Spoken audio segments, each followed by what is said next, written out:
నీతి మార్గమునందు జీవము కలదు, దాని త్రోవలో మరణమే లేదు. సామెతలు 12:28. నీతిమంతులు తమ మార్గమును విడవక ప్రవర్తించుదురు, నిరపరాధులు అంతకంతకు బలమునందుదురు.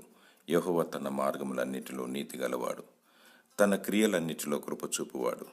నీతిమంతుల మార్గము యెహోవాకు తెలియను, నీతిమంతుల మార్గము అంతకంతకు వర్ధిల్లును. యథార్థవంతుల నీతి వారి మార్గమును సరళము చేయును, నీతిమంతులు పోవు మార్గము సమ్మముగా ఉండును. ప్రభు అని యేసుక్రీస్తు నీతిమంతుడు, ఆయన జీవమునకు పోవు ద్వారము. నేనే మార్గము, సత్యము, జీవము అని సెలవిచ్చాడు. ఏ పాపం ఎరగని వాడు మన కొరకు జీవమిచ్చుటకు, అనగా పరలోక రాజ్యమునిచ్చుటకు త్యాగం చేసి రక్తము కాచి చనిపోయి తిరిగి లేచాడు. ఆయన సజీవుడు. జీవము పొందుటకు ప్రయాసపడుము, మరణము నీకు దూరమవును. జీవాధిపతి అయిన దేవుని స్తుతించుము. దేవుడు నీకు నిత్య జీవమును దయచేయునుగాక. ఆమెన్.